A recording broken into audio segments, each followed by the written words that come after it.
ఇప్పుడు ఈ చిలకత్త ఏం చేస్తుందంటే, అమ్మ ఈ దేవి దగ్గర విగ్రహాన్ని పెట్టి అదే ఆ బొమ్మ తయారు చేస్తారు కదా! పెట్టి నాకు ఎలాగైనా మా రాణికి బాబు కావాలమ్మా, దీనికి ప్రాణం పోయమ్మా, నువ్వు చాలా నమ్మకమైన దేవతవి, నీ దగ్గరికి వస్తే వరాలు ఇచ్చే తల్లివి, ఏ వరమైనా అది నెరవేరుతుందని చాలామంది దగ్గర విన్నాను, అందుకని మేము నీ దర్శనానికి వచ్చాము అని ఈ చెలికత్తి చెప్తుంది. ఆవిడతో పాటు రాణి కూడా దండం పెట్టుకొని చాలా బాధపడుతుంటుంది అనమాట.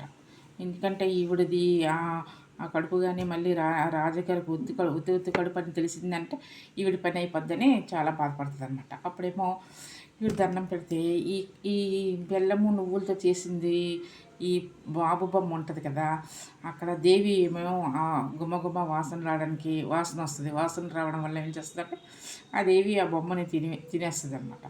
తినేస్తే వీళ్ళు దండం పెట్టుకున్న తర్వాత కళ్ళు తెరిచి చూస్తే ఏది ఉండదు. అప్పుడు ఈవిడ ఈ చెలికత్తెలు అంటే కొంచెం ధైర్యంగా ఉంటారు, కొంచెం జబర్దస్తిగా ఉంటారు కదా.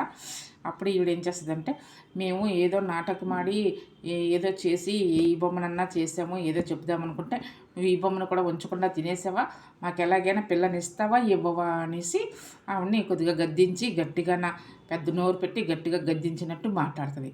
అప్పుడు దేవి ఇంకేం చేస్తుంది, చేసేది లేక దేవి ప్రత్యక్షమై బాబునిస్తుంది. బాబునివ్వగానే ఈ రాణి అయితే ఎంత సరదా పడిపోతుందో, సరదా పడిపోయి అప్పుడు ఆ బాబుని తీసుకొని వీళ్ళందరూ కూడా మళ్ళా కోటకొస్తారు. కోటకొచ్చి రాణిగారు వీళ్ళు చెప్తారు, రాణిగారు అక్కడే కోవిల దగ్గరే నొప్పులు వచ్చి ప్రసవించారు, బాబు పుట్టాడని చెప్తారు. ఓహో చాలా సరదా పడిపోతారు. రాజు కూడా సరదా పడిపోయి ఇంకా ఈ కొలువులో ఉన్న వాళ్ళందరికీ ప్రజలందరికీ మంచి మంచి బహుమానాలు ఇస్తారు. ఇచ్చి ఆ పిల్లడి పేరు మంచి పేరు పెడతారు. మంచి పేరు పెట్టిన తర్వాత అప్పుడు ఇంకా ఈ రాజుకి ఇంకా అవధులు ఉండవు సంతోషానికి. అంత సంతోషం పడిపోయి ఇంకా నా తర్వాత నా కొడుకు వారసుడిగా ఈ రాజ్యాన్ని వెళ్తాడు, 18 సంవత్సరాలు వస్తాయని ప్రకటన అందరికీ ప్రకటన చేసి వీళ్ళందరూ కూడా చాలా సంతోషంగా ఉంటారు. ఓకే.